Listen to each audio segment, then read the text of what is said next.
Prodi PPKN Universitas Negeri Padang. Di sini aku tidak sendiri, aku ditemani oleh narasumber kita yang cantik-cantik. Halo, perkenalkan, aku Putri Zahra dari Prodi Pendidikan Pancasila dan Kewarganegaraan dari Universitas Negeri Padang.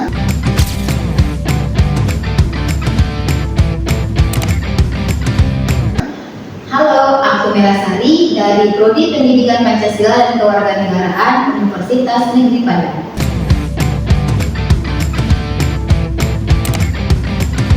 Hari ini kita akan membahas tentang evaluasi kebijakan. Itu terdiri dari submateri, metode, model, dan permasalahan-permasalahan yang ada pada kebijakan pendidikan. Nah, sebelum kita mengkaji lebih jauh tentang evaluasi kebijakan pendidikan, kita harus tahu dulu nih, apa sih itu evaluasi kebijakan pendidikan? Nah, aku ingin menanyakan pendapat Kak Putri nih, apa itu pengertian dari evaluasi kebijakan pendidikan? Nah, menurut aku, evaluasi kebijakan pendidikan itu sendiri adalah proses sistematis untuk mengumpulkan dan menganalisis nilai di mana itu kita melihat apakah ada efisiensinya, apakah relevansinya bagus, dan kebijakan itu berlangsung secara bagus atau tidak. Nah, tujuannya itu jelas ya, di mana kita tuh melihat apakah kebijakan pendidikan itu berhak atau layak untuk diteruskan, atau harus dirombak secara keseluruhan, atau harus diberhentikan secara total. Itu sih. Oke, terima kasih kepada Kak Putri. Berarti kita udah tahu ya apa itu evaluasi kebijakan pendidikan, itu untuk melihat kebijakan apakah kebijakan tersebut layak untuk dilanjutkan atau diberhentikan. Nah, setelah pengertian kebijakan pendidikan, aku beralih nih ke Kak Mela. Apa sih manfaat dari evaluasi kebijakan pendidikan ini?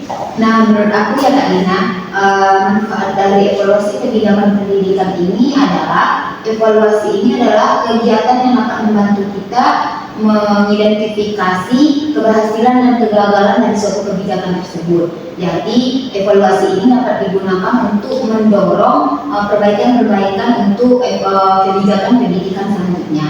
Jadi, dapat disimpulkan bahwa evaluasi ini bisa kita gunakan untuk mendorong perbaikan dari evaluasi sebelumnya untuk menciptakan kebijakan pendidikan selanjutnya agar lebih baik. Oke, terima kasih Kak Mela. Jadi itulah ya manfaat dari evaluasi kebijakan pendidikan agar kebijakan selanjutnya itu lebih baik dan kita tahu di mana salah atau hal yang kurang dari kebijakan-kebijakan sebelumnya agar sistem pendidikan kita bisa lebih maju dan bisa lebih diperbaiki lagi. Nah, setelah kita mengetahui pengertian dan manfaat evaluasi kebijakan pendidikan, selanjutnya kita akan mengkaji lebih dalam tentang model dan metode. Untuk pertama, kita akan membahas tentang model evaluasi kebijakan pendidikan.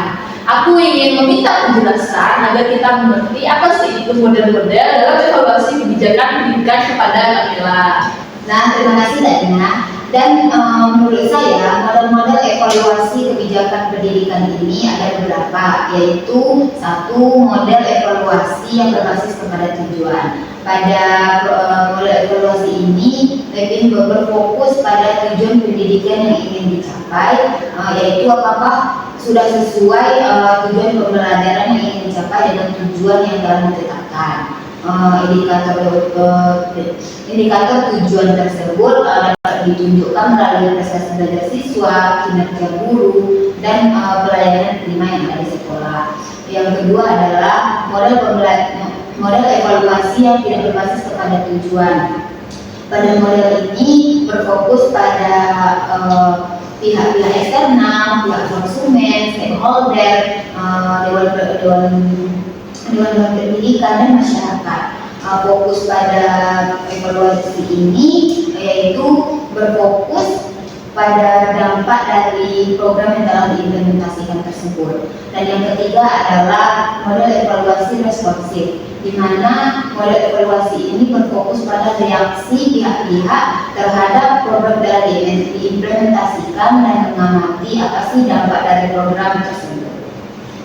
Dan yang selanjutnya adalah program evaluasi CIPP, yaitu CIPP ini merupakan singkatan dari konteks, input, proses, dan produk. Nah, pada evaluasi ini lebih meningkatkan pada pengambilan keputusan. Yang terakhir adalah evaluasi yang berbasis pada perbandingan, di mana pada evaluasi ini membandingkan proses aktual dengan standar yang telah ditetapkan untuk kebijakan pendidikan tersebut, apakah kebijakan tersebut ditingkatkan, dilanjutkan, ataupun diberhentikan. Sekian dari saya dengan model-model kebijakan evaluasi tersebut. Oke, terima kasih ya kepada Kamila yang telah menjelaskan kepada kita apa saja sih model-model dari evaluasi kebijakan pendidikan. Selanjutnya saya akan beralih ke Kak Putri. Setelah kita membahas model tadi, kami ingin mengetahui apa saja sih menurut Kak Putri metode-metode yang tepat yang kita gunakan untuk evaluasi kebijakan pendidikan.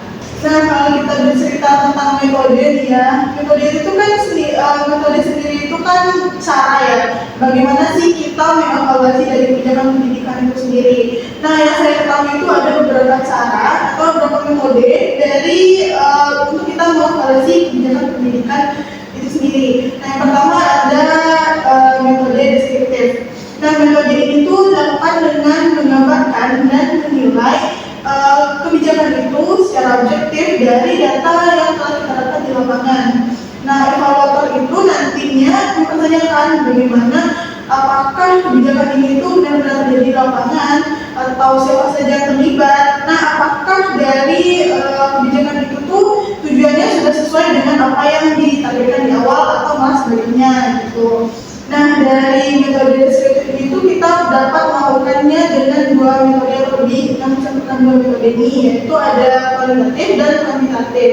Nah, yang kedua itu ada metode partisipatif. Nah, berbeda dengan metode sebelumnya deskriptif yang terkesan lebih seperti detektif, pada metode yang kedua ini itu lebih ke musyawarah mufakat, di mana mendengarkan suara dari semua pihak yang terlibat atau terdampak dari kebijakan pendidikan itu sendiri, seperti kepala sekolah, guru, siswa, orang tua siswa, dan juga masyarakat sekitar yang terlibat atau terdampak dari kebijakan yang telah diberlangsungkan tersebut. Nah, yang ketiga itu ada metode formatif. Berbeda dengan dua metode sebelumnya, deskriptif dan partisipatif, metode ini itu dilakukan secara ketika kebijakan itu tuh masih berjalan gitu.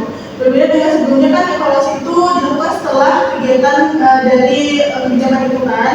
Nah, kalau yang ketiga ini itu tuh dilakukan ketika kebijakan itu masih berlangsung. Nah, tujuannya jelas yaitu memberikan umpan balik dan mencegah dari masalah yang akan timbul secara jangka panjang nantinya. Nah, fokus dari metode ini itu bukan hasil akhir tapi proses dari kebijakan pendidikan itu berlangsung gitu. Nah, yang terakhir yaitu ada metode sumatif. Nah, karena yang terakhir nih, ini tuh merupakan titik akhir di mana kebijakan itu tuh benar nggak sih, pantas nggak sih dilanjutkan atau dihentikan atau harus dirombak secara keseluruhan gitu.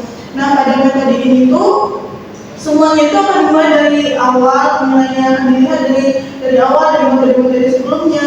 Apakah kebijakan ini tuh berdampak baik kan kepada masyarakat? Apakah pendidikan dari terlibatnya kebijakan ini itu bagus atau tidak? Apakah pemerataan pendidikan itu merata atau tidak? Nah, disinilah titik balik kebijakan itu dilakukan, diberlanjutkan atau malah dihentikan. Itu sih. Oke, terima kasih ya kepada Kak Putri yang sudah menjelaskan nih sejelas-jelasnya tentang metode evaluasi kebijakan pendidikan. Nah, selanjutnya kita ingin menarik satu kasus nyata dari evaluasi kebijakan pendidikan, yaitu tentang pada tahun 2024 itu Wakil Presiden kita di Gibran Raka itu pernah menyatakan ingin menghapus zonasi karena berbagai macam alasannya, dan saya ingin mendengarkan nih pendapat dari Kak Putri tentang penghapusan zonasi yang diminta oleh Bapak Wakil Presiden kita, yaitu Pak Gibran Raka.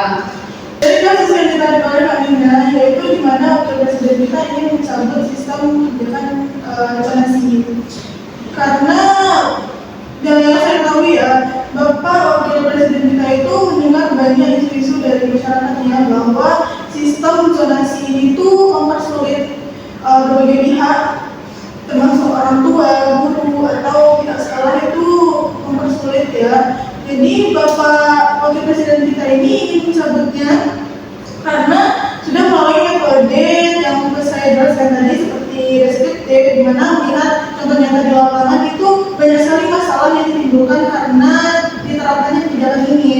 Yang kedua yaitu ada metode partisipatif, di mana Bapak Presiden kita mungkin sudah melakukan studi lapangan atau berbicara langsung dengan masyarakat terkait atau orang tua atau murid atau pihak sekolah tentang bagaimana sih keberlanjutan atau terlaksananya kebijakan zonasi ini.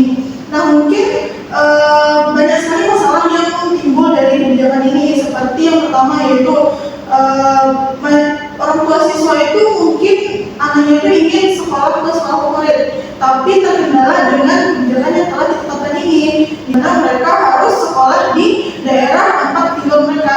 Nah mau nggak mau orang tua wali murid itu harus pindah domisili ke kota yang notabene sekolah favorit dari di sana, gitu. Dan itu seperti yang kita tahu ya, pindah domisili itu bukan hal gampang, itu banyak proses yang harus dilakukan. Dan juga ini adalah salah satu masalahnya. Terima kasih kepada Kak Putri. Jadi dapat kita simpulkan yang menurut Kak Putri itu zonasi ini mungkin memang solusi, tapi bukan solusi satu-satunya, karena penyebab dari adanya sekolah favorit atau membludaknya siswa di suatu sekolah itu dikarenakan kelainan dari pembangunan. Jadi seharusnya ya kalau ingin melakukan kebijakan ini harus disertai dengan pemerataan pembangunan. Dan juga Bapak Wakil Presiden kita mungkin sudah melihat dari fakta dan bagaimana kebijakan tersebut di lapangan tersendiri. Makanya zonasi itu dengan alasan-alasan Kak Putri yang sudah dijelaskan ingin dihapuskan. Jadi pembahasan kasus zonasi tadi adalah penutup dari podcast ini. Semoga pembahasan kami yang sudah kami jelaskan tadi menjadi ilmu yang bermanfaat bagi teman-teman dan teman-teman dapat memahami isi-isi materi yang sudah kami jelaskan. Saya sebagai host Intan Mesya pamit undur diri dan saya meminta maaf jika ada kesalahan kata. Wassalamualaikum warahmatullahi wabarakatuh.